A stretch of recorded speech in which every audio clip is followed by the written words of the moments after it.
back and bigger than ever. It's the unofficial 40 from Soonerscoop.com. Now, here's the entire Sooner Scoop crew. Carrie, Josh, Eddie, and Bob. All right, we are the unofficial 40 podcast right here on Soonerscoop.com. The entire gang is here. We're off of a day of media day yesterday. Well, not media day, but media access yesterday. Got to go out and watch some practice. Very hot. Very, very hot yesterday as they make you walk around the field so you can walk a couple of miles during practice, which I need. I'll admit that. So, no, it was fun, though. We got to talk to Brent Venables after it was over. And, you know, one of the biggest questions I had is, like, why the hell are they still on this practice field? Well, apparently the Junction Boys are starting today because they're moving to the Rugby Fields. It got the blood flowing when he was talking about, like, how the next 10 days, to your question, the next 10 days are going to be like the toughest 10 days of the season. Yeah. It's like, okay. When he said the season, yeah, that gets you too, because you're like mentally, physically, and spiritually. And that's the answer that got it back to football. Because we went way too far on the Cale thing, didn't we? Like the repercussions of the Cale thing. A lot of people, myself included, were a little thrown off when he said he just wasn't even going to address it. Like I was talking with Eli Letterman, Tulsa World, Ryan Aber, Oklahoma, and like what questions do we want to sort of go with, and then boom, within the first 30 seconds, you're sort of thrown off. I like how Bob just named everyone except for us. His clique. We're not in his clique. The people that raise their hands get called first. I feel bad because just inside the pod, I make Bob steal his chair back at the start of every episode. I realized he was almost the first one of the office, and I haven't given him a key yet. But, you know, you like working at home, so I figured for now, you don't really need a key. But during the season, you know, as we get into the weekly thing, you'll have a key. So. And we'll have a playpen ready for Pearl when she wants to come up here and hang out. I think it'd be great. That's the big thing. We're going to have like a little in-house daycare. If that's going to get you here, we'll build That'd we be awesome. have an extra room that's not full yet. That'd be awesome. That we can build a playpen in there. Do we get like the door that guard, like the doggy thing that blocks them off, so it keeps them in that room and everything? Yes, absolutely. Because there's a lot of stuff for her to get in trouble with around here. There's never been anyone that needs a key more than Bob, because Bob's always going to be the first person there. Like 100% of the time, Bob is our. Well, today would have been 99%. I was here early. I got down here early today. I was the slacker today. I'm sorry. Yeah. Mm-hmm. Yeah, you know, Carrie, I catch a lot of shit for my technology and forgetting things. Punctuality is not your home run. That's not your home base. That's not where you live. Yeah, but I'll be here till 9 o'clock tonight, so suck it. That's fair. No, I'm not saying. You have God. If we could only go over all the irons that our site currently has in the fire, but we can't at this. Yeah, I mean, I'll just say this.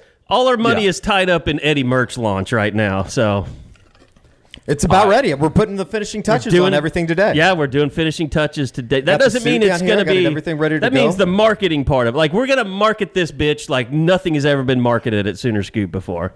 We're talking preview trailers, everything, social media campaigns. I'm excited about it. For the ladies out there, obviously going to be very excited about the Eddie merch. Is there any chance? It's a love letter to campus, basically, and Campus Corner. That's right. Can we count on Eddie? You know, like I don't know, like he's handling all the shirts, so they can get a little of that Eddie Musk for the ladies out there that are going to be. I told our guy Bunky Perkins I could smoke a couple cigarettes in a shirt if he would just buy one, and then I'll send it his way. Just smell like Marlboros. By the way, it is so. Funny story is like it's getting closer to kids being back on campus. It feels like it, doesn't it? And like it's getting so much busier here on Campus 100%. Corner, and it's kind of, you know, I think it's the best time of the year. I think Sooner Scoop is saving Campus Corner because like new stores are coming in. It's not all weed shops all of a sudden down here.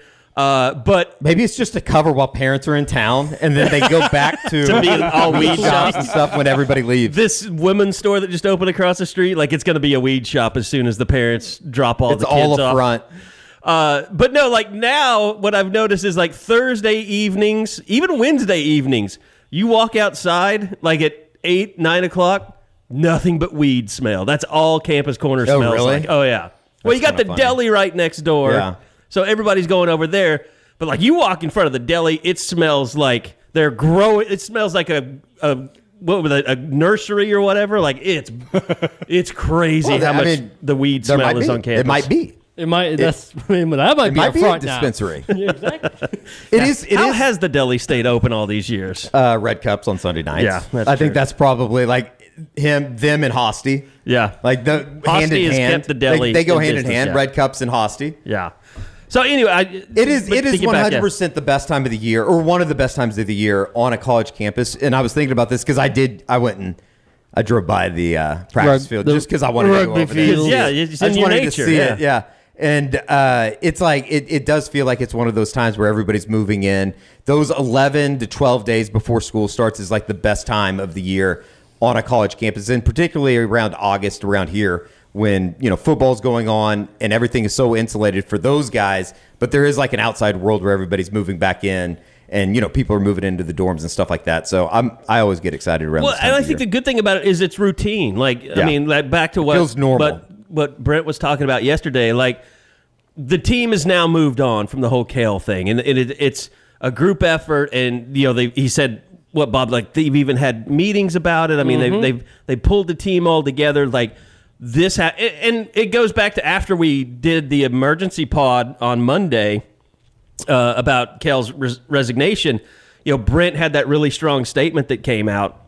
Bob Stoops has spoken about it a couple of different times on his own YouTube show and on the Ref. But like everybody knows now we have to move on. And I thought it was great that Brent said, we're not a better team without Cale Gundy. We would have been a better team with him.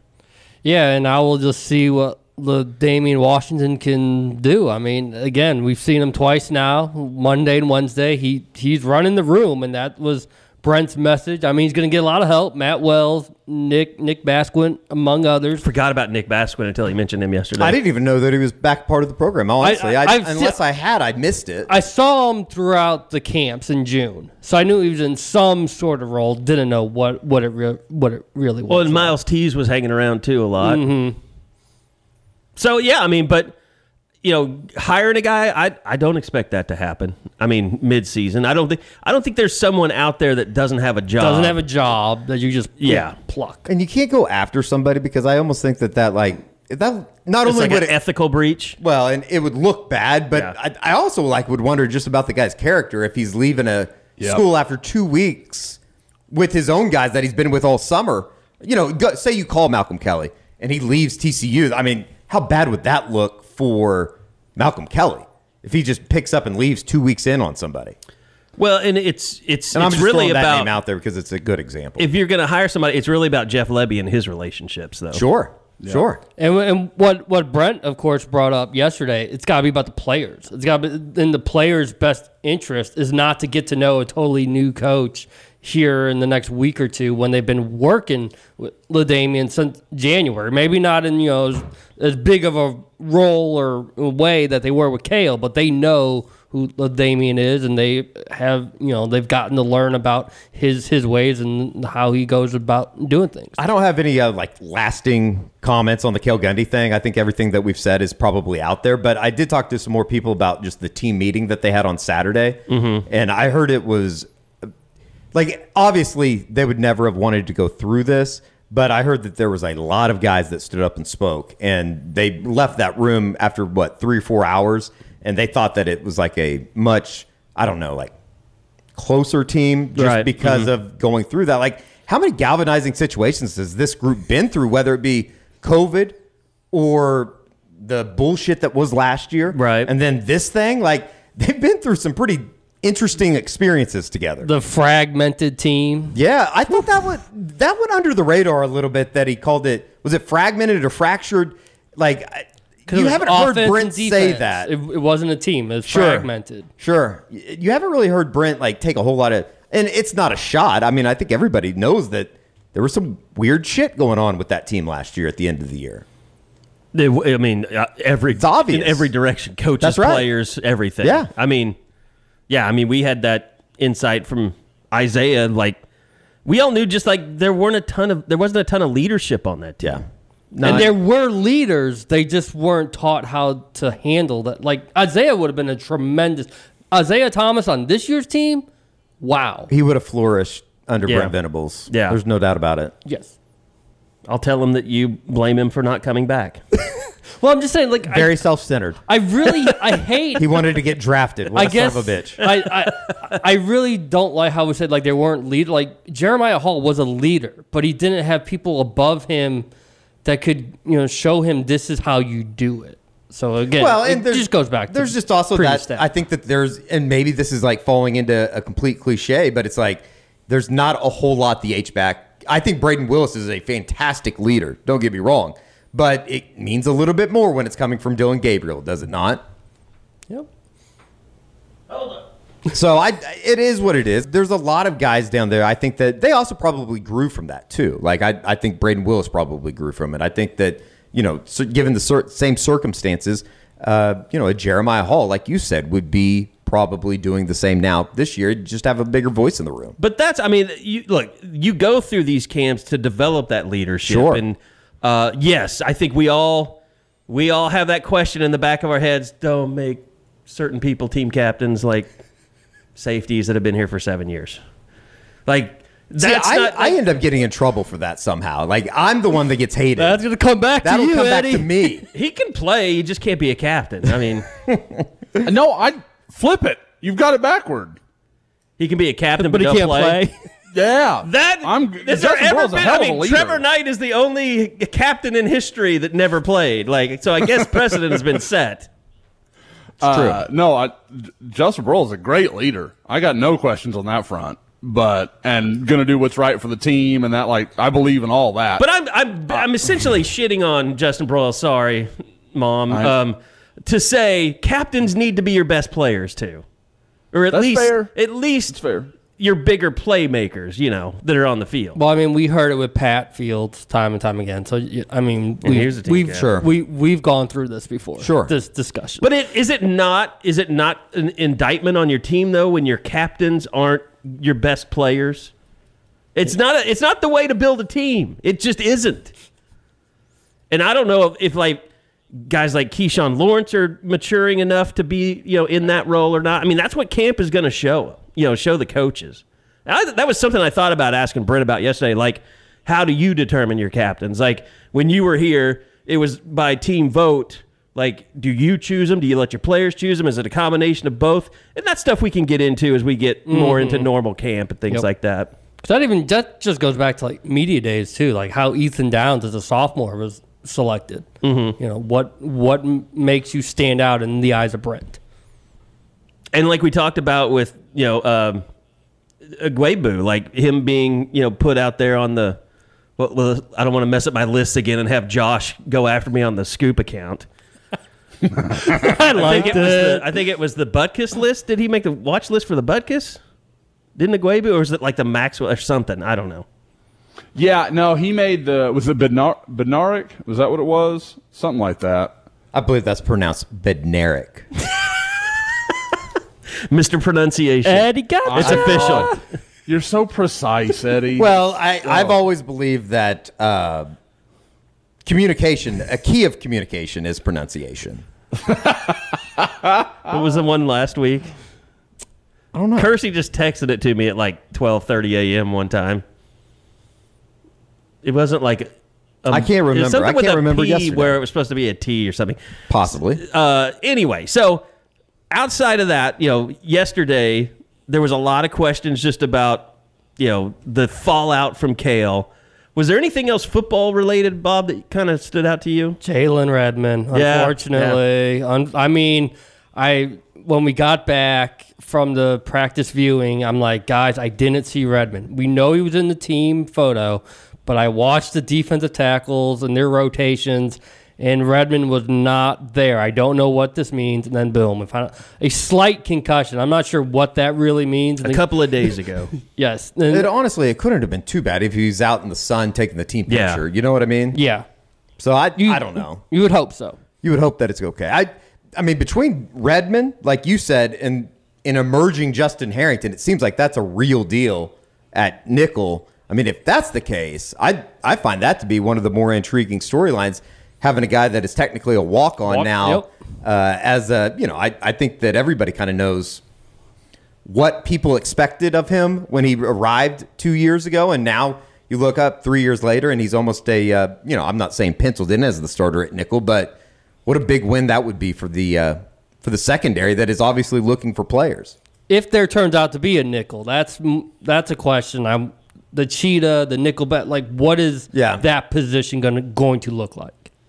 Well, the fifth defensive back, I guess, or technically, whatever you want to call it. It's just it's a question of how they're going to run that system. Sure.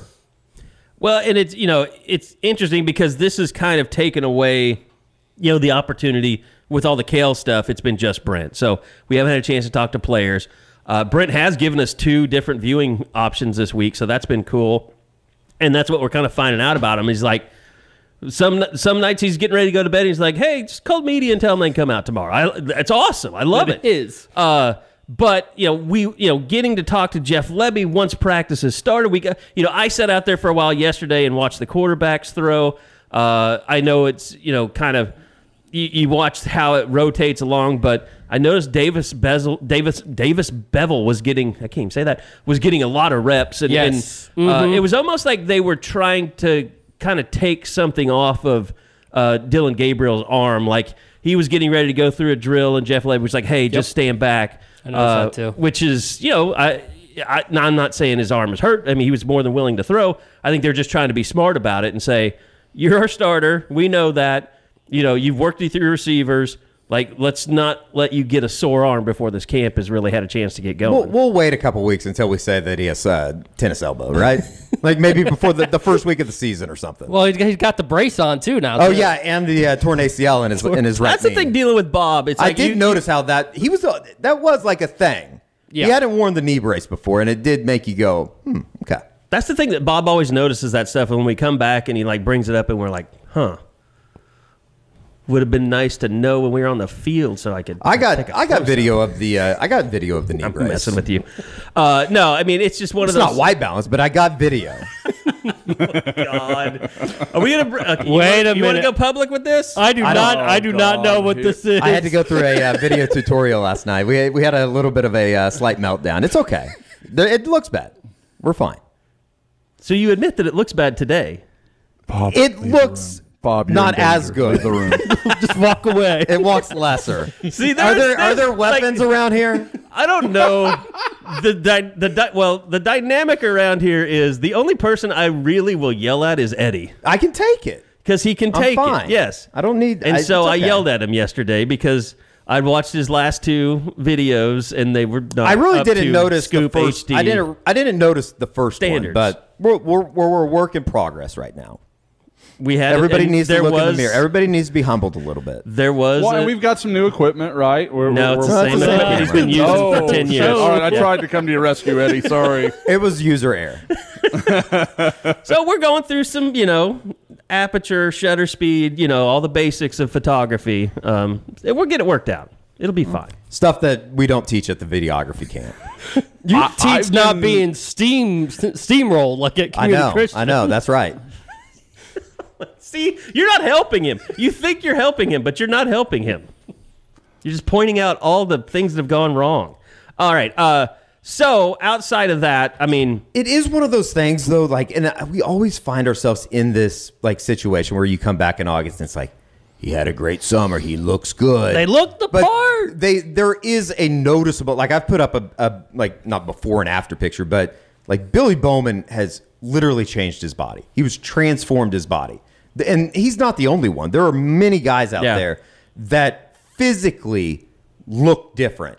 What does that mean in the long run? I don't know. I don't know if it means the difference between, getting back to a Big 12 championship or winning a national championship, but it's a positive, right? Like at the very least, it's a positive. I think I need to take a time out and just apologize to all the members of the beat for asking a question that led to a 10-minute answer yesterday from Brent. So I'm sorry. It at least gave us some hair-tingling, hair-raising moments. That basically gave him a chance to say everything he wanted to to say about the team. Football-wise, yes. Which was the next 10 days. And you put it on Instagram, Sooner Scoop Instagram. Go check it out. And it's just been pinging. I need to turn off notifications. Yeah. But like everyone loves exactly what he said. In those it's 10 like minutes. those run through the wall moments, right? Yes. Like where you do sit there and you're like, holy shit, that was awesome. Well, it was just nice to hear about football. I mean, instead of old men arguing about what words you can't say. I mean, let's just put an end to that. It's over. Let's move on. Let's start talking about football and this team and this upcoming season. Ranked number 9 by the coaches. I'll say this. I don't really feel like that's a unfair ranking. I think we should only use Stuart Mandel's rankings this year. Anytime we refer to this team, we'll go by off of what he says. Just put an asterisk next to every time we put their ranking in an article and say, according to Stuart Mandel. Right now, they're in R. They're not. They're not. Yeah. Exactly. You got to work to get into that ranking system. Josh, do you notice, like, just watching videos, like, how physically different they look, or is that something that we are, I guess, lost in the sauce on? Or does the white balance distract you too much? I can't. I turned it off. Yeah, that's what I figured. That's what I figured. It was I've gotten a unbearable. lot of that this morning. No, and I thought somebody said it really well, and I wish I'd give them credit. I think it was somebody on the board, and they were talking about, sure, their arms, like a lot of the vanity muscles. You're like, yeah, that looks better, but I mean, that's fairly typical in you get to a college weight program. I don't care how good or bad it is, you're working at a higher level than you ever have before. What I notice is like the core. Like when you're looking at, and I hate to say it, like hamstrings, like butt, like, these guys, there's no other way to say it. Like they look sturdier. Like they just look bigger and stronger. I think there's no clear group that looks more distinct to me than the offensive line. Like Savion Byrd, holy crap. Like that's a dude-looking dude now. Like, you're not a lot of offensive linemen that are 300 pounds have definition in their arms and stuff. Like, he is a freaky athlete, and that sticks out to me. And then, Eddie, right before we started recording, put out a Tyler Guyton tweet, and that guy, for as big and long as he is, he's put on a lot of good weight. Like, there is it is. I don't think you guys are crazy, and it comes through on video. It's not just one of those things where like, oh, you got to be there to see it. I think it's pretty obvious if you know what you're looking at. Even Michael Turk is jacked. Michael Turk's always been jacked, though. I know. Like, that guy, Yeah, he's a big dude. He set the combine record, right? For bench. For punters. Sorry. What combine? Michael Turk. Well, like, did he work out at Pro Day, OU's Pro Day? I thought he went to the combine and set the record. Michael Turk? And then went back to Arizona State. Did I miss that? I missed that, if that's true. Am I an idiot? I just strike this from the record. Because you can't go to the combine. Can you go to the NFL combine and then return? No, because it's not like baseball or maybe he just basketball. Maybe in testing like at Arizona State, it would have broken the NFL record. Yeah, he got 20. He had 25 reps at 225 at the NFL Combine. That's he amazing. broke the record for the punter. He was like one of the first guys to ever go to the Combine and then go back to school. I didn't even know you could do that. I didn't. Eddie, I apologize. I was not aware that was even possible. We bowed down I to truly you. felt like an idiot for a second. Like I had just dreamed He's trying something to up. say we're the idiots. Now we should feel like idiots, and Turk we do. recorded 25 reps of 2025 in bench press testing at the NFL Combine. The mark is the modern record as it's the most reps by a punter since 2003. I imagine this was like when COVID, like was this like the COVID Combine because he Yeah. he's anti-vax and I wonder if maybe that's why. I wonder if maybe there were some allowances made because I didn't think you could do that. He was at Arizona State for a year. Then he went into the draft. And then I think he did use COVID as the reason to go back to Arizona State, but then he never played it and he transferred over here. That's crazy. So listen to this. Turk's reps were more than every wide receiver, all but one tight end, and 19 offensive linemen at the Combine. That's insane, man. The crazy thing is I was taking photos of him yesterday, and I can see why he's such a great punter. Like, his leg will bend more than any leg on this planet, I think. I talked to him a little bit about this at the local media day and really nerded out about punting, but it's like, I mean, everybody fell in love with the San Diego State kid. Turk had better numbers than he did a year ago, but he didn't have enough punts to ever qualify for anything. I love that interview, Eddie. You were kind of rah-rah on him, and I respected it a lot. You know, like you should be getting more national notoriety. Basically tickling his balls for like 10 minutes. It was impressive. And like at no point did he seem ashamed about it. He was totally comfortable. We got in the weeds on Casey Keller and everything. You know what else is impressive? Prime shrimp. Josh was given homework. You were sent some lemon. Their new flavor. There's a new flavor out. Lemon pepper shrimp, which I'm a big lemon pepper guy. Like, I love lemon pepper chicken. That's what we're having tonight. Really? Like little rice pilaf, the old man in me. Is it okay? Like, yes, rice that's pilaf, exactly what I'm making tonight. Yes. Not like, is that old man? Like, do you have to go with like couscous now or something? Oh, I dig rice pilaf. I'm okay with that. Dude, screw the haters. Because rice pilaf is basically, it's just rice with a bunch of fat in it, right? Like tons of butter and, yeah. I mean, it's like, it's fat people rice. So the lemon pepper shrimp is out. Josh has received, I'm sure you haven't had it. You just got it 2 days ago, so I'm sure you haven't had a chance to try it yet, but. No, I haven't had it yet. We'll definitely try it. It will be, I'm kind of excited. I opened it. Tiffany has an old pregnancy issue with lemon pepper. Like, she got to where she couldn't eat it. Like, it for some reason it turned her nauseous, and she just hasn't gotten back there. So really sorry, Prime Shrimp, to talk about this, but I will devour it on my own. So that is absolutely going to be part of it, and I will report back as soon as possible on that front. Sponsorship is on shaky ground. It had nothing to this. This is, our children are 4 and 7. I can't remember which one of it was, but this, I think, predates Prime Shrimp's existence. So there is absolutely no connection. So, go check it out. Prime shrimp.com, primeshrimp.com.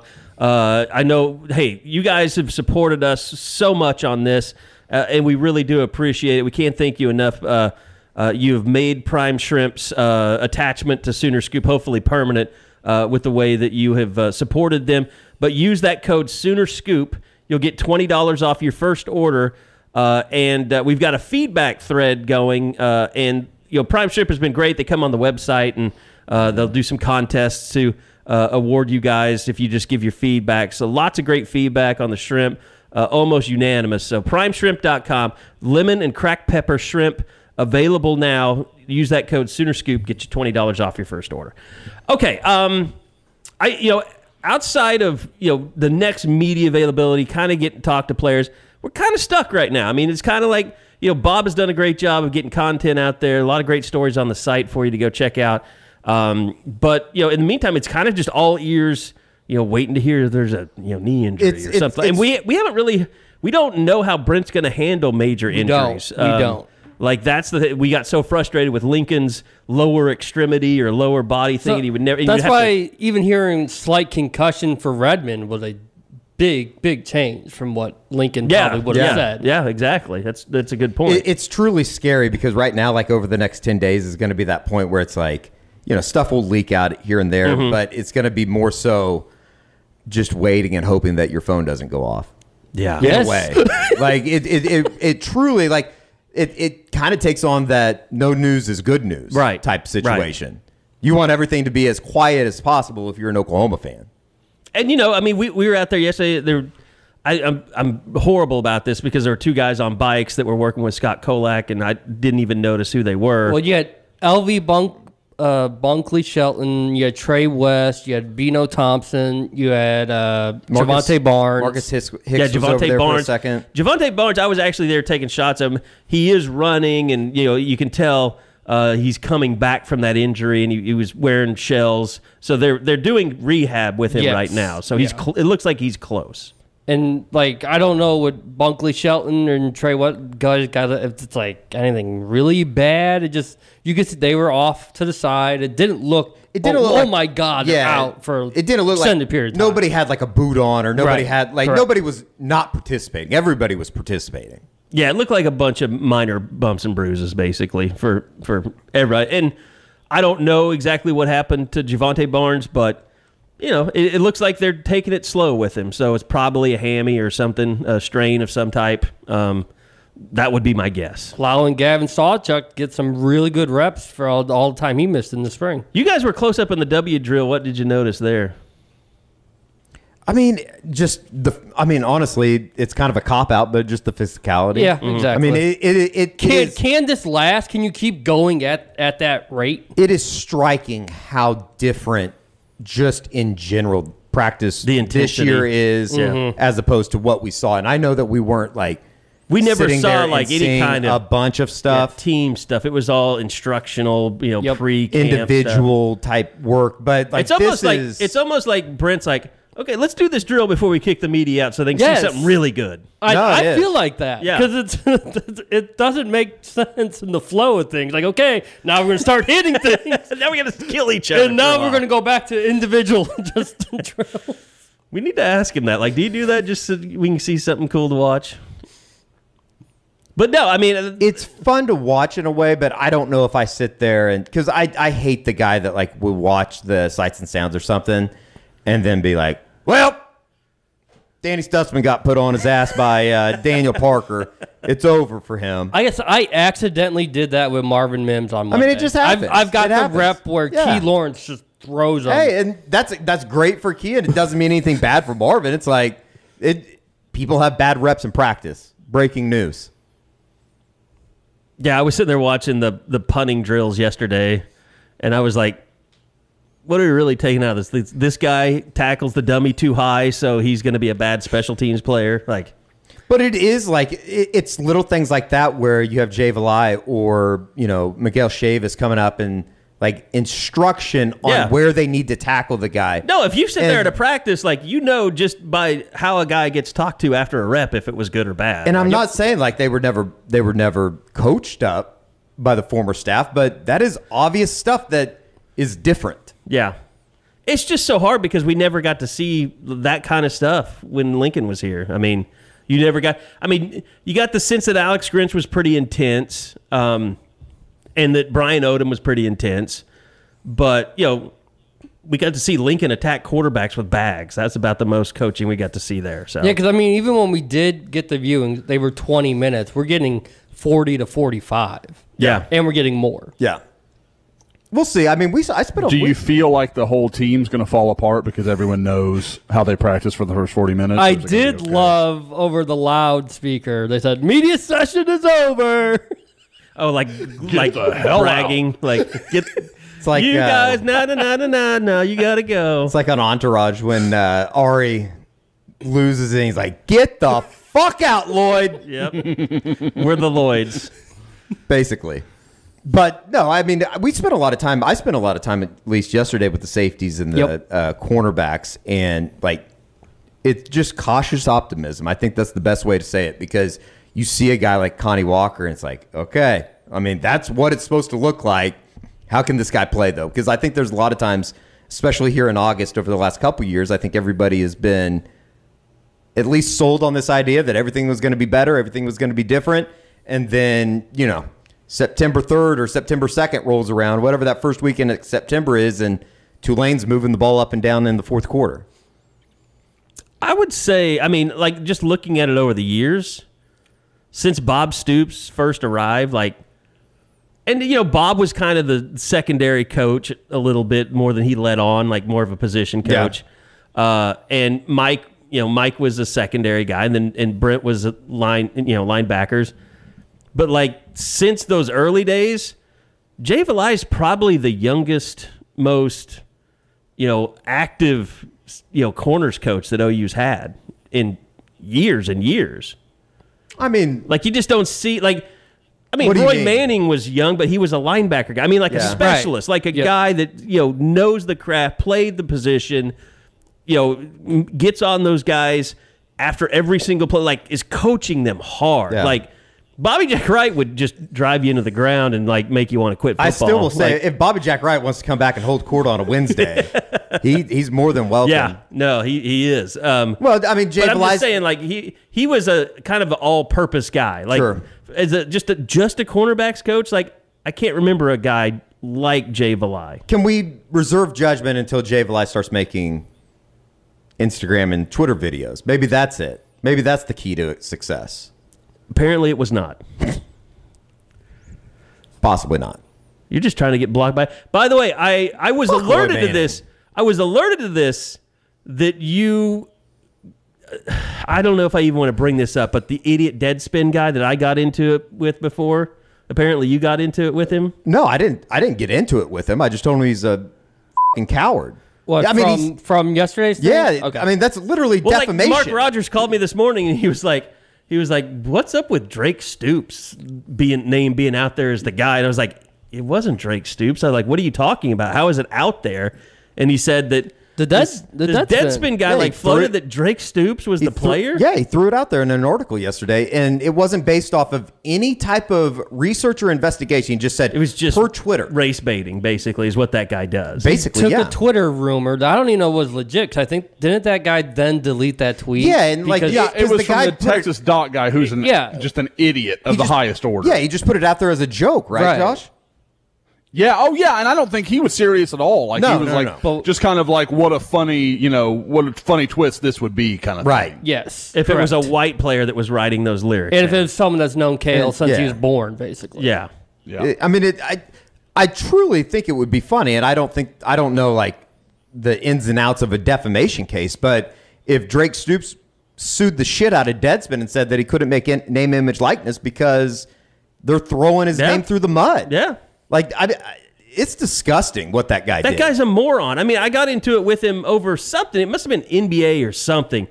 And he was so stupid. Well, he works at Deadspin. So, he just kept telling me to look at his resume, and then he blocked me. I mean, like, because he wouldn't stop arguing with me, and I couldn't get him to shut up. And so I just quit, and then he just, like, blocked me. I think he unblocked me the next day, but that guy is one of the biggest idiots on the internet. Like, I wouldn't even have commented on it yesterday, but like throwing Drake's name in there was just so unnecessary and so unneeded. We know for a fact it wasn't Drake Stoops. 100%.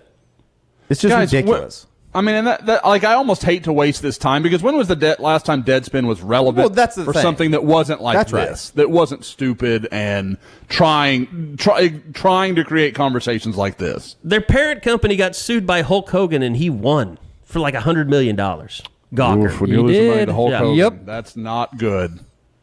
So, yeah, I mean, just don't pay attention to the idiot or Deadspin at all. I mean, they're dead. You were in the wrong more than Hulk Hogan. That's a hell of a sentence to think about. That's right. And he has... Okay, he does not. That's what I read. A woman that looks like his daughter. Oh, well, I read that differently then. I thought that was something else. No, it was a woman that looked incredibly like Brooke Hogan. Incredibly similar. Was who he was dating. A star that was rising until a Hulk Hogan joke was made on the podcast. I'm going to have to bleep that one. Peter Thiel had thrown it out. I thought that's what that was. Let's not do things to not say things about litigious people. How about that? Oh, that's fair. I must have read that wrong. I'm not saying that as a fact. I'm not like stating it. That had a question mark at the end. It doesn't matter because I'm bleeping it out. So, it's another long bleep on the Sooner Scoop on the We at Soonerscoop.com do not condone or resemble the Marmara. We should just make a... But you do campaigns. Maybe that should be part of your T-shirt line. Okay. Just a shirt that just says it's a long bleep. It's just like B-L-E-E-E-E-E-E-E-P. Long bleep with my face. We could do that. P. Michelle Herman. B. I miss Michelle. God, that's great. We're not putting Michelle Herman's name on a T-shirt. I miss Michelle. She was that buyout money's going to run out. This conference was better when Michelle was a part of it. Okay. This is spiraling. Get out. I'm trying to find a way to talk about Dead Soxy, but I can't talk about Dead Soxy after that. Well, I'm sure that after Tom Herman needed some socks. That was a great segue. That was a professional radio segue. Okay. I don't think Victoria Scott sells socks. Dead Soxy does, though. Even better segue. Josh, what would you like to talk about? Because I'm all out of answers. You want to go Pettaway? Yeah, I think so. I thought, we talked, we were talking earlier about, the timing of a replacement and how that would work. And I agree completely with what you guys, really said. That it's a bad reflection on Brent. It would be a bad reflection on anybody they brought in. Like, you can't make that move without really pissing some people off. But LaDainian Washington, 2-3 days into the job, and he's already got a big win. Does it surprise you it happened as fast as it did? Yeah. 100%. 100%. When I talk to Nick Harris, or go ahead. No, I was just going to say, even on what we talked about Monday before the Monday podcast, I left thinking, there might be some bad news ahead. Yeah, if you would have asked me at that point, like I was thinking he's going to decommit the next, like probably by Friday, like that was kind of my thinking. But like I said at the time, in that Gundy podcast, like we talked about, it's still going to be tough to beat Oklahoma. And I think that's probably what this came down to. Like, sure, you can decommit and you can go take some visits and you can do that stuff. And Oklahoma, I think, even more so than usual, would have been pretty understanding. It's a very unique situation. So, but at the same time, where was he going to go? Like I said, at the time, Texas A&M's not really involved. He's seen Texas. He's taken that official visit. He knew how he felt about them. And he knew that even though he loved Cale Gundy, I mean, there's no question. There is still a lot of connection to the staff. He knows Jeff Levy well. And again, as we talked about, LaDainian Washington is not like some wallflower. Like, he's been involved in this. He's been very active, especially when the guys get on campus, doing the things, within the rules that he can do. He's been very engaged and very active. And I think that is, I think that's a big part of why Pettaway came out. And I also think, guys, we haven't talked about this enough, in my opinion. This class is doing a nice job as recruiters. I mean, they really have built a good bond. There's a good relationship there, and they're very active. I think the second this all happened, guys like Samuel Omasigo, and you can kind of go down the list, some of the other, Jackson Arnold, obviously, but there were guys that were like, hey, this is going to be fine. We're like, stick with us. Coach V is going to work this out. For those that don't know, Pettaway announced on social media Wednesday night that he's not going anywhere. He's locked in. I want everybody to do the Gavin Sawchuk anytime these things come up. Like, that's my favorite. I'm not decommitting or leaving in the history of the world. The Wolf of Wall Street. Wall Street, yeah. Oh, yeah. I mean, not safe for work, but brilliant all the same. Like, I just love that a high school kid was like, F it, I'm sending it. So, but yeah, like I said, this was the guy that I was worried about. Keon Brown that night was telling people, hey, I'm solid. I'm good. It's fine. The question now is Anthony Evans. And I was thinking about this yesterday. And for those, again, I got to always do the filler, which Bob helped me with there. Anthony Evans, Rivals 250 receiver from Converse Judson, kind of San Antonio suburbs. If this is the one hit you had to take from this cataclysmic change, I think that's a pill you could swallow. Like, and don't get me wrong, I'm not saying OU's losing him. I know there's been a few forecasts for Georgia. I know, and I've been saying it for a few weeks, there are people on Georgia's side that are confident. I still continue to hear that the idea of him going that far from home is going to be a hurdle. Like, I mean, and he comes from a military family. He's moved around some, so it's not impossible. I'm not saying that. I'm just saying I get the impression he would like to be closer to his family if that's possible. So I don't think it's a done deal. He's the one guy that was really talkative to me early on about LaDainian Washington. I mentioned it the other day. Was a guy, he said, I really like him. I feel like I can trust him. There's a good relationship there. Now, once OU got involved, all of a sudden he kind of locked up and was like, I don't want to talk about this too much. He kind of, he got a little gun shy about saying too much else. Now, I at the time thought maybe OU was like, hey, we'd like to keep what we're discussing kind of in-house. Talking to Keon Brown, Jaquaize Pettaway, like, I don't think that's it. I think I assumed incorrectly, and that was wrong. I think getting ready for his choice, basically. Yeah, I think that's more of what it was. I think I tried to connect some dots that weren't there, and that again, I'll own that anytime I'm wrong, and I was wrong on that. But with Evans, like I said, I continue to think it's going to come down to OU and Georgia. A&M's absolutely involved. They're there.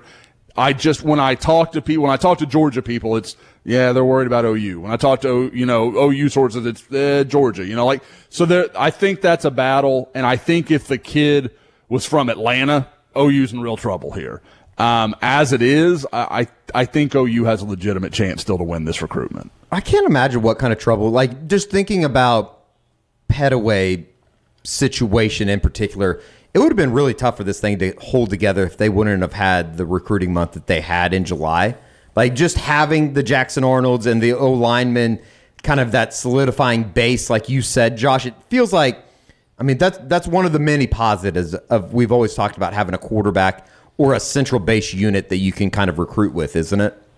Yeah. I mean, that's why it is so key that these guys do have these relationships. And I think that's something, and it's 1 year in. I mean, we don't know if this is always going to be the case, but I do think Oklahoma has done a good job putting these guys in contact, getting them to network and really get comfortable with each other and talking to each other. I mean, I've got a Heath Ozida story that I think is going to run sometime here in the next week or so, where he talks about, the first guy he talked to after he committed was Josh Bates. Josh Bates hit him up and they immediately started having conversations and that kind of thing. So there is, there's some camaraderie here. And I think it's easy to not see it because we were used to guys like Caleb Williams or Spencer Rattler, that it was so overt and it was all over social media.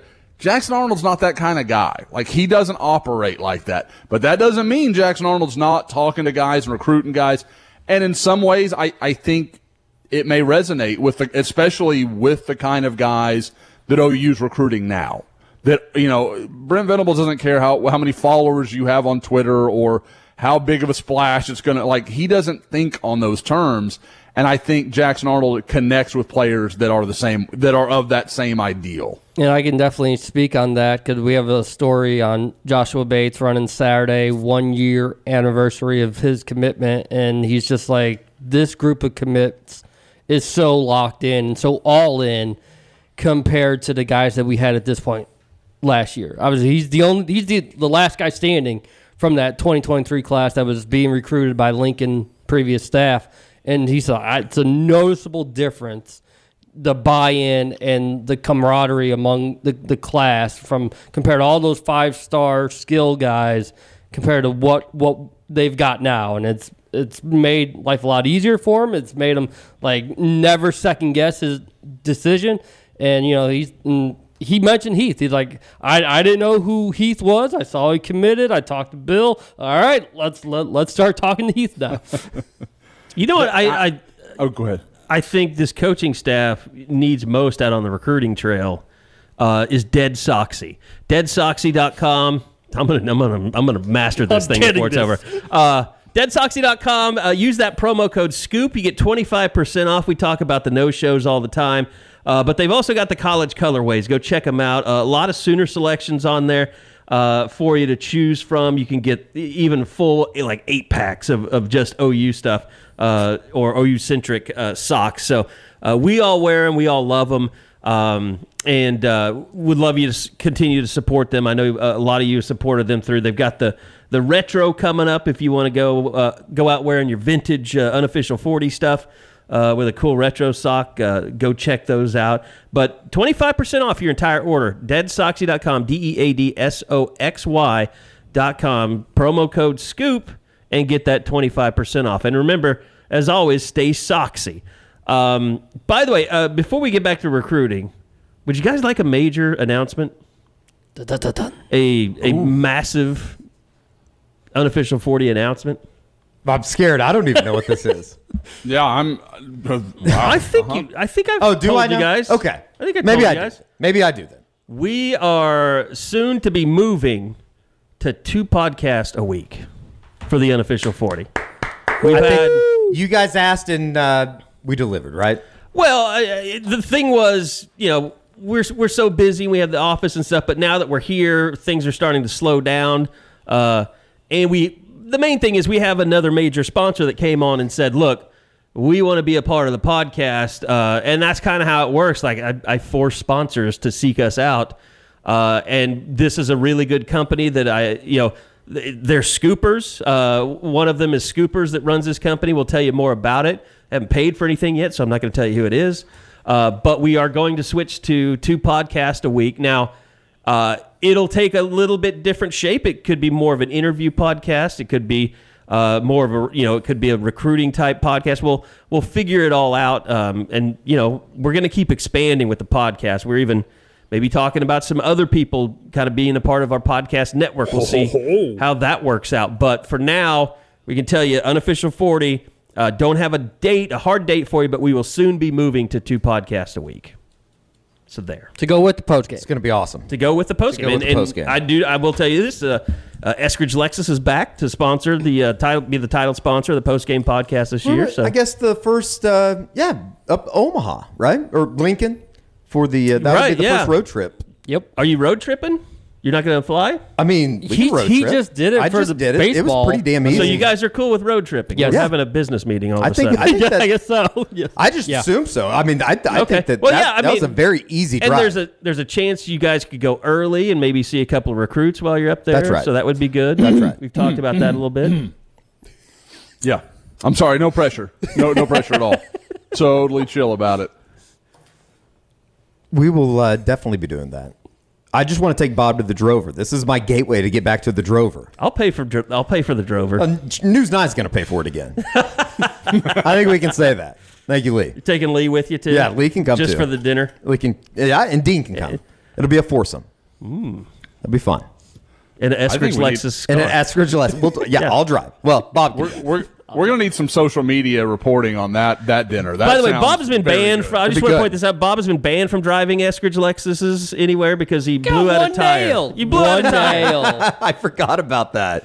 Where was that, Kobe McKenzie? That was right. Going to Lubbock For the game. He went out to see. He didn't get to see Kobe McKenzie because he blew out the tire. But I got to do the interview. That was during the season, wasn't it? I forgot about that. That was 2020. Ramondre and Ronnie were coming back. I forgot about that. Seems like so long ago. Actually, I just had a nail removed from my Eskridge Lexus, so you're forgiven.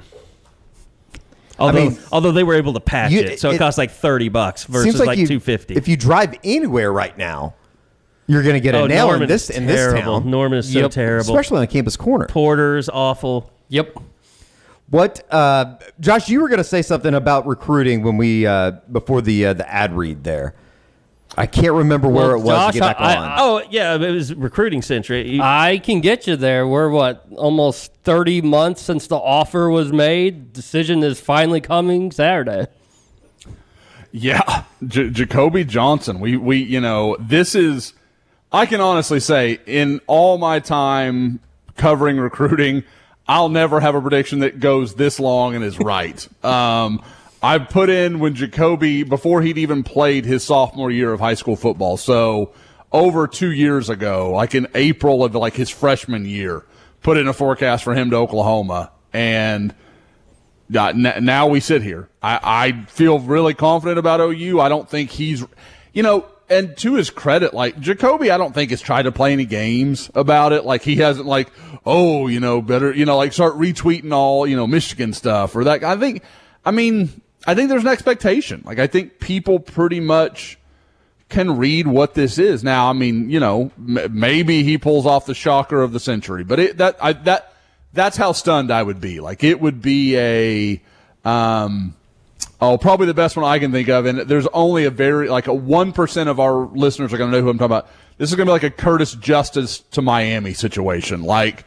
where everybody and their mother thought he was going to Oklahoma because his older teammate was there and there was all this stuff, and he picked Miami. That's how shocked I would be. That was a all-timer of a day. That was not great. Back in 2001, 2002? Yeah, we're dating. We're talking 20 years. Name doesn't even ring a bell. No, it shouldn't. I don't even think he finished his career at Miami. Like, he went down there, obviously, when they were rolling, just like OU was. I think he was only there for a year or two. He followed Shockey. Like he was from Perry. Was it Perry? I think that's Shockey right. was from Ada. I think it was Perry. Yeah, no, I don't mean like he followed Shockey like from the same school. I just mean like Oklahoma kids saw Shockey. Had that great year. And Justice was a similar style of player, obviously not on the same level. Jacobe's really interesting because I think that we always expected him to make this huge jump, and then he's been awesome on offense. And then he didn't. Anytime I've watched them. But then when we went out during the spring, Josh, I thought that was about as good as he's ever looked physically. And maybe it's just not playing basketball as much. He wasn't losing all that weight. it felt like that aggressive style was starting to set. Like, when I saw him as a freshman and as a sophomore, you're like, I mean, he's really talented, but he still kind of had a basketball mindset, and I don't mean that as a negative. Like, there's a lot that he gets from basketball that helps him be good, but like, he wasn't going to stick his nose in a pile, or he wasn't going to get aggressive, or, it just seemed at times just passive. And then watching him, like you said, Eddie, he's put on some good weight. He's starting to, and some of that's just natural. He's filling out as he gets older. But I just saw a guy a little more willing to go make the tough catch, a guy that was a little more willing to, at corner, come up and play run and stick his nose in against, a Mustang roster that's pretty good. I mean, there's some real talent there. I think that surprised us when we were out there, how many guys that aren't known yet that may be able to emerge for Mustang in the next year or two. But the potential for him is tremendous. Like, maybe, as much as anybody in the state. Like, there's an argument to make that he's the best player in the state because he has the best upside in the state. And I think that's fair. And Bob hit on a great point. I don't think we've seen anywhere close to the best of him at corner. It's a receiver last year. You're like, holy crap! Like, you have to. I started legitimately thinking consider that. He was gonna, you know what? I'd rather play offense, but it seems like he's still fine. At corner. I mean, his length, and Bob, I know you've watched him play some basketball. Like, there's a lot at corner. Like I said, that if it all comes together, he's a draftable guy in the not too distant future. You think he sticks with corner? He's not just a DB? He could, and that, again, that's one of the things you got to love. Like, he really does have some versatility. Like, I think he starts at corner, but if it doesn't work there, or he's having, especially in OU's old scheme, I think he would have slid to safety with as much man as they were playing outside. This, with the cover two, and they're going to play some zone under, like, I don't see any reason why he can't play corner. Like, his movement skills are more than good enough to drop zone. Like, he can do that, and he's so darn big. Like, to me, he makes all the sense in the world as a corner in that scheme. But, we'll see. But he's just not going to have to be on an island as much as he would have been previously. Boom, I think we got all the recruiting talk out. Well, it's kind of just to the point where, high schools have started up, especially here in Oklahoma. And obviously people Texas are making decisions for a reason. They want to get it out of the way and not mess with it for right now. Literally, it's kind of like what we started the podcast with. The season's here. Yeah. Like, it's officially here.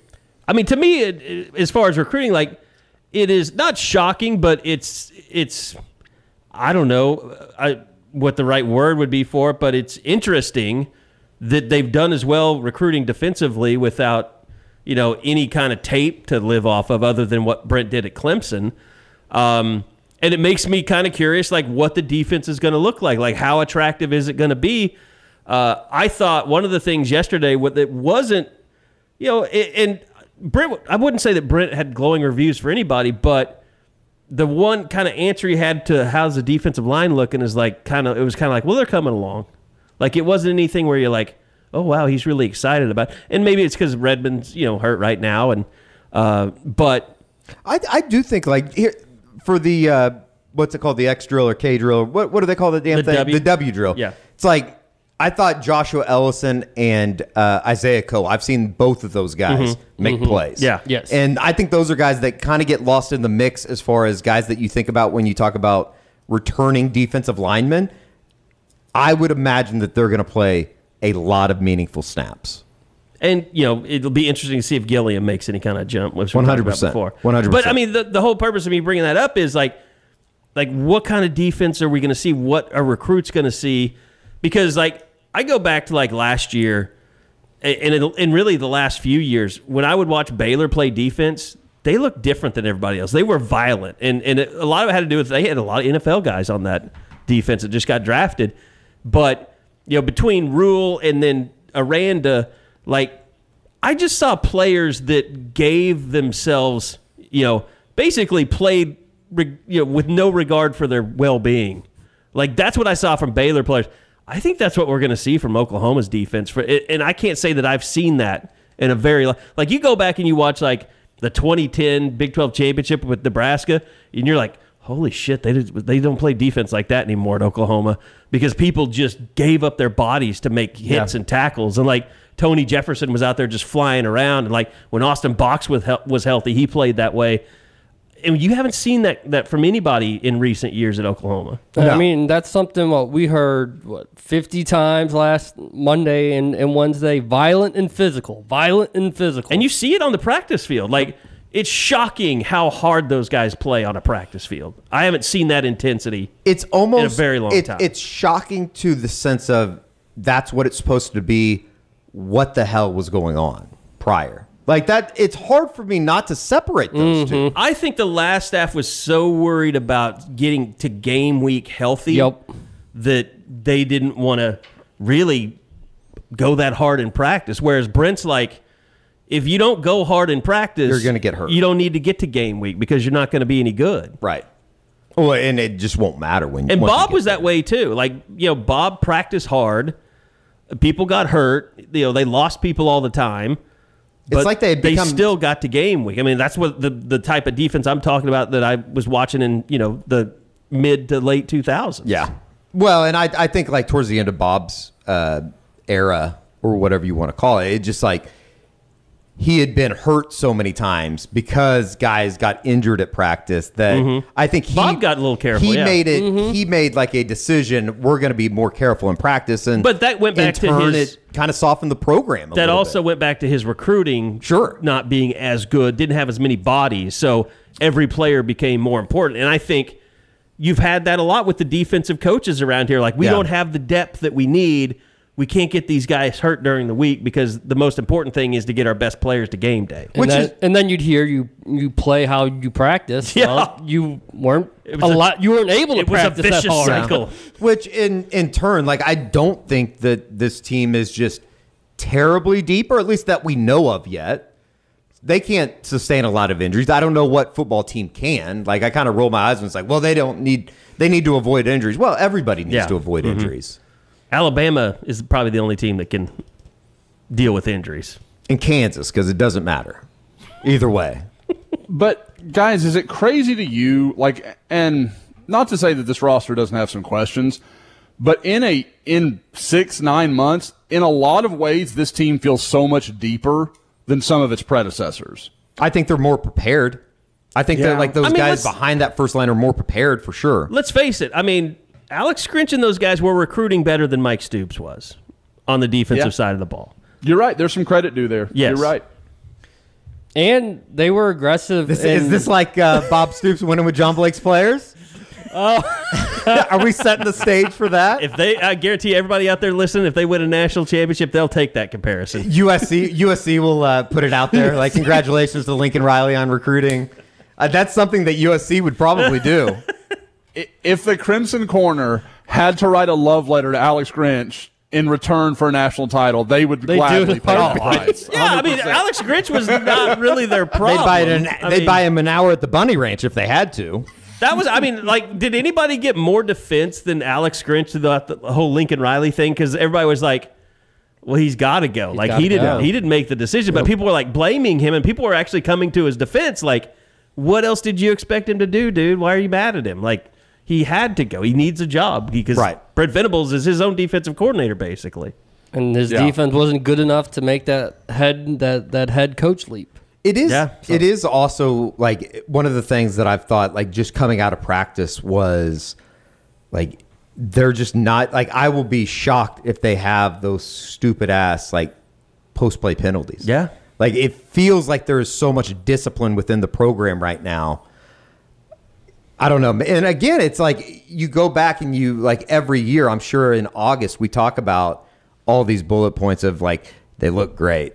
The defense is going to be better. They're going to be better. But it's just like a cautious optimism right now because I think Oklahoma fans have been hurt so bad over the last 4 or 5 years that you don't want to like fully invest quite yet. But there's a lot of reasons that you could want to invest right now. Guys, this week I went back. I listened to the Doom Pod from last year. Oh my God! Why you did that? You're so sick. No, I went back. You're a I went sick and listened. I listened to the second podcast we did after Mike was fired following the Texas game. I went back and listened to that one. I mean, it's interesting some of the things that drinking. Not at all. Sobers, like I don't know. Like I always find that interesting, like to kind of go back and see like what our perspectives were, and how much better I sound on this microphone than the old one. But whatever. It was just interesting, like as you. Like, because with Mike, when Mike thing happened, it was still just like, well, I don't know. Like, I don't know where this goes. Like, and with the Doom pod, it was like, well, this could go wrong and this could go wrong. And I keep trying to look at this team. I'm like, where does it go bad? Like, I'm not saying this is going to be a 12-0 national championship team. I don't believe that. He's trying to do the Doom pod. He's trying. He's trying to start. I'm right trying. now. No, what I'm saying, like, this is almost like the Pumper moment, because like I can find things, like I can find flaws, but I don't find any reason this team isn't very good. Like, they may not be great, but I struggle with, like, short of Dylan Gabriel getting hurt. That's the one scenario I can come up with where I'm like, they're in trouble. But other than that, there's no way this team should be less than a 9-3 team. And to me, that's low ball. What was the most? I mean, like, what stood out the most that we predicted on the Doom pod? I'm sure. I mean, I think it was probably the Rattler stuff about, like, what if he doesn't? That's how the conversation started, wasn't it? Mm-hmm. What if he doesn't take this jump that everybody just expected him to make? Yeah, and he didn't. And all four of us were like, it was either something along the lines like Eddie just said, or hey, for all this hype and this Heisman talk, he's never played a game where you were like, they won that game because of Spencer Rattler. Like, because even the Texas game, that the COVID year, yeah, cool. He brought him back and he played great after he got benched, but he still got benched and put him in a hole. He put him in there to begin with. Yeah, exactly. So like, he dug out of the hole he built. Well, and it was the Florida game, I think, that everybody goes, whoa, you got Theo Weiss back in that game. Like, they had a connection at the end of the year, hadn't they? And I feel like God, you had Seth McGowan running wild. I mean, clearly that was Trajan Bridges waiting to happen. Trajan Bridges' first game back, yeah. Mm-hmm. And yeah, but I don't think that anybody thought that defensively that thing. Like, I maybe I'm crazy and a fool. I thought that Perrell and Winfrey would be on the field for important downs. If you would have told me, like when we were having that Doom pod, if you would have told me Brian Asamoah was going to be as good as he was last year, I'd have been like, this is a playoff team all day, every day. Because I didn't know what they had in the secondary. I didn't think they had a difference maker at linebacker. Because of all that's happened, nobody's going to remember how good Brian Asamoah was for the last 2 months last year. That guy was playing borderline All-American football. Like, and it'll never be remembered because of all the shit that's transpired. Yeah, his most noticeable game was the Baylor game. He was a monster. Yeah, that was a great game. Caused that fumble, and I think and recovered it, didn't he? Yep. I think when Baylor really started leaning on Oklahoma in the fourth, it just looked like Asamoah was dog tired from running all over the field. I'll just never forget Lincoln and Joe C down there screaming at the refs because they made him come back on the field. After the Baylor game? Yeah. It was just like, looking back on it, that's it. Everything about like those 2 weeks is just incredibly odd. I mean, and coming off a bye week, and not game day, but Bob's show was down there, the Fox show, the pregame show, and it just like everything felt weird because we knew how strange everything was coming off the bye week going into that. Talking to OU was 9-0. Dennis Simmons instead of Lincoln. That's right. I forgot about that. It's just like everything, like looking back on it, you go, okay, that makes a lot more sense. All right. Anything else? I did think it was. I did think it's really funny, the USC stuff with the guy trying to start his own NIL. I've been told that Lincoln does not want that to happen, so naturally I want it to happen. Well, and like to name it like student body right, like which is weird. Kids are going to be like, "What's that? Is that?" Especially all the libs on the West Coast. Because I mean, like, how many high school kids get that reference? Yeah. Like, I know what he's talking about, right? But I'm old and like, that kind of crap, like play calls, like I think that stuff's fun, but most people are not going to know what that means. You have to go with something like zone read if you want to name it after like a football term or something. Or... Yeah. Tybo was probably already taken. What if it was a collective that was just it was called T-Bow? Or that could be good too. That would. Did you see the John Ruiz article in the paper, or not paper, but I think it was the Miami. It might have been the Miami Herald or something that just talked about how. Which I know everybody is shocked that I didn't digest a John Ruiz piece of content. Well, it got retweeted into my timeline, but it was basically saying that he thinks that there's going to be a lot of people that pull back on NIL going into the second, like kind of go round second year of it. Yeah. Just because the payoff return of it is you're just not getting anything. Yeah. Other than billionaires that just want to see their university win. Well, yeah, I mean, what has this podcast been saying for a year? What is the likelihood that you paying a bunch of money to a guy just coming out of high school, what's the likelihood that that's immediately going to pay off for you? It's very there's small chance. Unless you might wait 3 years before this kid does anything of significance. Unless you have some type of in. Unless you're getting actual return on it as far as like investment within the program, if you will. If it's like a quarterback or like, a skill player that is like clearly the number one player in the country, like I get it. He's going to make an impact right away. But offering a bunch of money to linebackers and defensive linemen, like there's like an offensive, there's a very little chance you're going to see instant return on your money. Very little chance they're going to see the field. Yeah. That's true freshman. Yeah. I'm paying this guy $1 million. He's holding a clipboard. Awesome. That feels great. That's good for my brand. It's just interesting. I thought it was interesting because, everybody knows how involved Ruiz has been with Miami, and it made me think like, is giving $8 million or whatever is reported that the Tennessee quarterback got. Mm-hmm. It's like, at the end of the day, is it worth that? And, at the time you get caught up in the NIL stuff and it's like, yeah, obviously just get them to campus. It doesn't matter. Well, that's I've talked about sustainable NIL forever, as we've been looking at it. And it's just like everybody's so focused on one thing. It's like, to me, it's kind of bizarre that you have these. And by the way, I should mention, I told Gabe I would mention this because I was talking about the 3 NIL companies that are up and running. There's the Norman NIL. There's the Players Lounge, the Boom Crew, and then there's Dusty and Teddy's. Dusty and Gabe's. Dusty and Gabe's. Oh boy. See, at least you guys corrected me this time. I won't have to get an angry phone call this time. No, but the thing is, they are local. I think the way I said it on the pod, I made it like somebody else might be. No, it's all local. Like their stuff is here in Oklahoma. The money stays in Oklahoma. It goes to Oklahoma players. So I don't want anyone to think like that I meant to. I guess the way I worded it sounded like I was lumping it in with the Norman NIL and the Players Lounge, but I wasn't. I didn't mean to do that. So. Yeah, it's I thought it sounded funny at the time, but I thought thanks for saving me, Josh. I thought we were just starting a war. Like I know Gabe listening. Start a war with Gabe. So it's like, well, all right, pitchforks are out. Let's would make things whatever. Awkward at home. No, but I mean, like the sustainability part of it. I mean, to me, it is interesting. Like the big idea that somebody came up with was to do Zoom calls with players, like, and all 3 of them, like that's kind of their model. Like, it's not a great. Now I am shitting on things. It's not the greatest start to sustainable NIL. Like, I think there's so many things you could be doing, and those are things we'll focus on.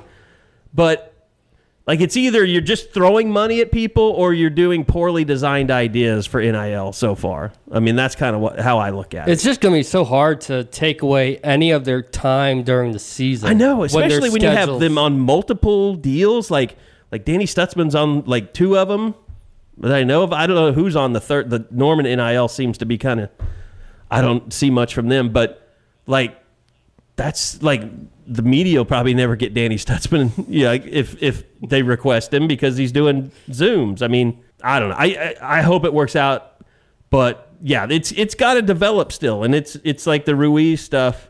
I'm sure he's like, I'm paying how much for all this now? His bank guy just finally called him and was like, yeah, he's like, John, we got to talk. We got to sell some cigar boats if like- you keep this up. Well, like the Nico thing, it honestly reminds me, and it reminds me of Sam Bradford, where he got that big deal, that big rookie deal, Easy. and everybody knew the next year it was going to be different. No, not dissing Sam at all. I'm saying it was a possibility, but everybody knew in that next draft the money was going to be different. Like, Right. it wasn't going to work out the same way. And that's what it feels like with Nico. And congrats to him, man. He got in while it was good.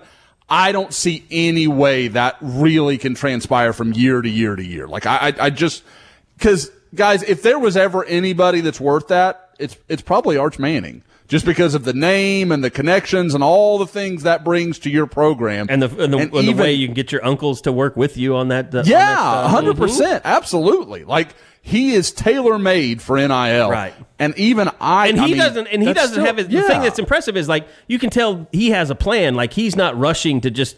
And look, No. I think any kid, if somebody offers you money and the university says yes, that's a deal. Like, take the money. Just take the money. Yeah. Like, for most kids, just do that. But like Arch Manning's like, I'm going to make millions, and I have a team that's going to help me do it. Like, I don't need to take every NIL deal that's put in front of me. He's not signing with South Austin Chevrolet. He's signing with Nike. Like, it's different. Speaking of, what's going on down in Austin right now? I've seen some interesting reports as far as what's going on at the quarterback position down there. Just as far as, like, I haven't just paid saw that much attention, to be honest with you. I Is think Card better or something? I just saw that Ketch put up that it's been very lackluster at the quarterback position. At what point is Quinn Ewers going to take that job? Well, It feels I like it guess should have happened. there's a lot of prevailing thought right now that maybe you start Hudson Card in the first two games, you get through Alabama, You let Bama destroy him. and then Quinn. Yeah, I mean, everybody knows what that offensive line is going to be a work in progress.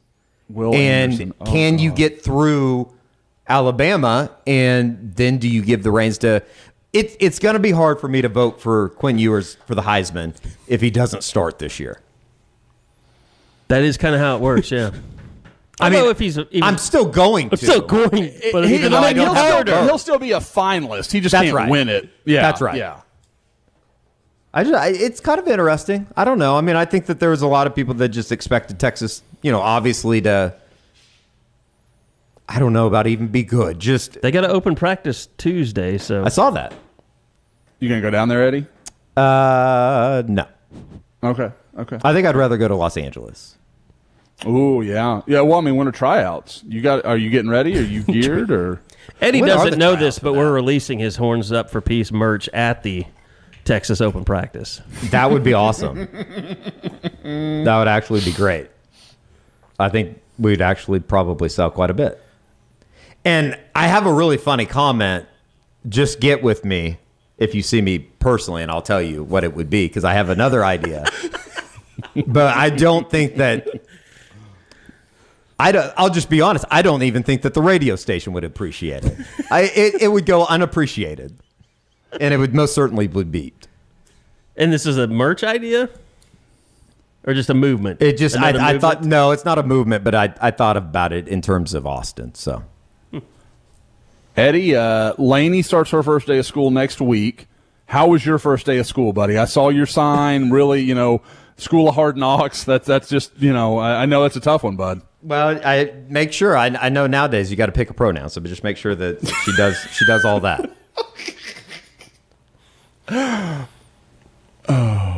Yeah. When does school starts down there next week? Yeah. Her first day will be next Wednesday.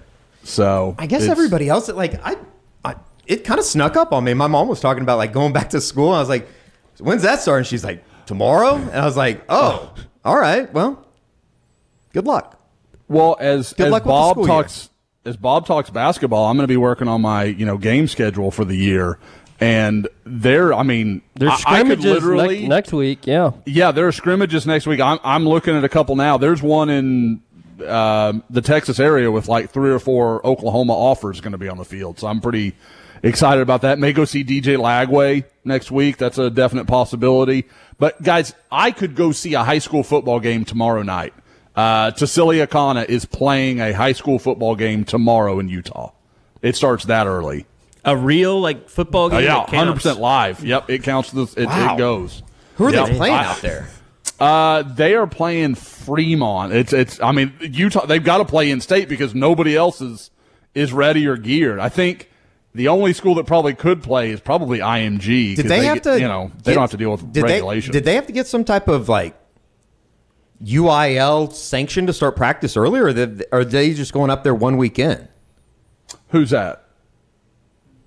What do you mean? Or are they? No, you're talking about Utah. You're just crossing in over. the state of Utah. I'm sorry. Yeah, I'm nobody's sorry. No. visiting. It's No, in the state. yeah, Okay. nobody's coming in there. I It's thought you meant just- a it's Texas Utah team was schools. going up there. Okay. No, I Eddie, got you. no. We're also sending you up to Utah to go to an Isaac Wilson game and sit in the parent section. That's fine. That's fine. I've heard the Wilsons have great. They're my friends now, so I'm not going to say anything derogatory. But Well, you hung out we with hung his out dad. with his dad. Yeah. You more than me, but we both hung out with him. He a told little me bit. he's a swinger. He did not tell me that. He did not tell me that, and that probably ruins Oklahoma's chances. But with that Isaac no, Wilson. that could get you an invite into the parent section. I think just under the guise of just being a recruit, a scout, Oh, and the moms will. I have to go up there. I thought you meant I was just going to go up there and hang out. I was going to go under disguise as maybe a Mormon, like a Brigham I don't Young. think you have to wear a disguise to be a Mormon. Well, not a disguise. I think they look like everybody else, a guise, I guess. except for all It the tells me wives. how much Eddie has evolved into his social media presence. That his first thought was how is this the best social media bit? When Eddie 10 years ago would have been like, "Yep, bet there's some moms up there." It's That's right. a different Eddie. It's a different school. That's right. Well, fortunately for you, Josh, I don't think Bob has any basketball to talk about because they didn't stream they it. failed to stream any of the games. They went 3-0, and it sounded like the Spanish competition was a joke. Paris gave them a little bit of a pushback, but 3-0. We still wait for Joe Bamisil to get cleared with his waiver, and that's really about all we can tell at this point. Do you want me to talk box scores? I can pull up some box scores and totally talk that all day. They probably about have a month. box score. no There one was was no there to box keep score. Damn it! They should seriously just put out numbers and not even tell anybody. The Bamisil thing, it's not a concern right now, though, No, right? it's not. Again, just they a matter sent of time. Sherfield in well before Joe, so they knew they'd get that ruling first. I would Has imagine. Bamisil been playing in these? Yes. mhm, Okay. Yeah. Yeah, he averaged Yeah. 19 in the first game is what somebody tweeted, so I don't know how true that is, but What they've been putting is short How do you recaps. average 19 in one game? I've, over two games. Okay. You said the first game you averaged First two 19. games. Okay. they've been putting out short recaps with the main guys, but they don't have a full box score to where you could really Okay. look at how all 10 did. All right. I think we're good. Sorry, Josh. Sorry, Josh. No basketball talk for you. That was Cool. I gotta work on my own. own time now. Great. Thanks. So Eddie and I will spend the rest of the afternoon finishing off big things. Oh, I'm They're ready. coming to I'm us. ready. Pause. The world needs to see. We'll be finishing off some video stuff. I don't know if I wanted it to be thrown out there that we're finishing off big things. Well, I mean, it's respect to both of you if you think about it. That's true. Very, very talented either way. All right, but no, Soonerscoopstore.com. This is kind of how it's going to work. The Eddie launch is going to happen in the next couple of weeks. We're going to be fully restocked when we do it. So we're kind of getting everything back in stock, and then we'll launch, and it's going to be a lot of fun. So just keep checking our social media. Just look Sooner Scoop, Instagram, Twitter, Facebook, YouTube, and we're going to have all kinds of things leading up to the launch. Should be pretty cool. A lot of fun. A lot of stuff I can't wait for people to see from Eddie out in the world. So I think it's his best creation yet to date. Most produced by far. Paid for stuff for this. Absolutely. I'm excited. And then we'll debut the podcast, Cale Gundy and me. We're going to be doing a podcast together as well. So, Very nice. Just kidding. We're going to have a disclaimer at the start of the shows now, can't believe anything Eddie says and you can't sue us no matter what he says. I thought that was already happening. No, it doesn't happen. Anyway, thank you to Josh, Eddie, Bob, Carrie, myself.